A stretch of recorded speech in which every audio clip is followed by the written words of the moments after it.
Olá, pessoal! Hoje iremos falar um pouco de biozosterismo. Bom, para falarmos de biozosterismo, é necessário revisar alguns assuntos da química farmacêutica. Mas, afinal de contas, o que é a química farmacêutica? A química farmacêutica é a ciência que procura descobrir e desenvolver novos químicos, que possam ser úteis como, por exemplo, os medicamentos.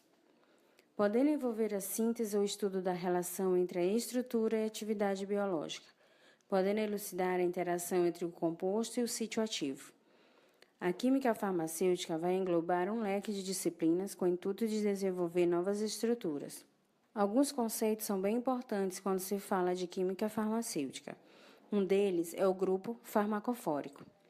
Mas o que vem ser isso?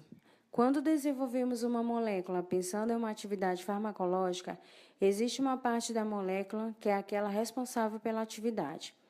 Pode-se mexer em toda a estrutura da molécula, mas não se pode mexer no grupo farmacofórico, porque é ele o responsável pela ligação com o receptor.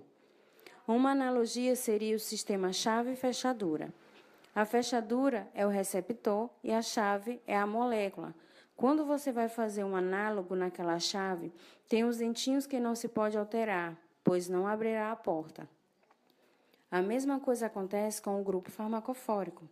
Posso alterar toda a estrutura da molécula, mas tem uma parte que não se pode alterar, porque senão não irá se ligar ao receptor, e se ligar, não irá se desenvolver uma resposta esperada. Um dos modelos mais utilizados hoje em dia é a modificação molecular. No que consiste a modificação molecular? Consiste em criar uma molécula em que se conheça bem a atividade biológica. A molécula está bem definida e sabe-se que ela é tóxica. E dessa molécula usa-se ela como um protótipo. Ela vai ser a molécula inicial e dela partir para várias outras. Com o intuito de mexer em vários aspectos dentro da molécula, há melhoras em estabilidade, distribuição, solubilidade, coeficiente de partição, pH, biodisponibilidade, características enzimáticas e absorção. Agora que já aprendemos sobre os principais fundamentos da química farmacêutica, vamos dar continuidade falando do isosterismo. Existem várias definições. Uma delas foi proposta em 1919 por Langmuir, que disse que são grupos de átomos ou compostos que possuem o mesmo número ou arranjo de elétrons. Se colocar um nitrogênio e um monóxido de carbono, aparentemente não se muda muito a estrutura química. Consegue-se trocar as duas na molécula, porque o número de elétrons permanece apesar de serem semelhantes. A ligação não é muito alterada, mas a farmacocinética sim. Pode-se chamá-lo de isósteros, aqueles que foram trocados.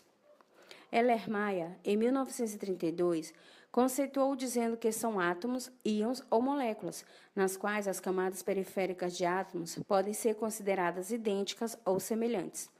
Green definia como sendo grupos que possuem o mesmo número de elétrons de valência, podendo ou não apresentar número diferente de átomos. Esse conjunto de regras são chamados de regras de Hidreto. Então, ele determinou que, se tivesse o mesmo número de elétrons, poderiam ser trocados.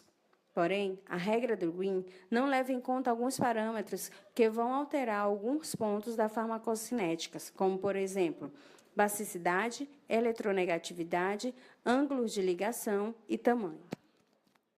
Created using Powtoon.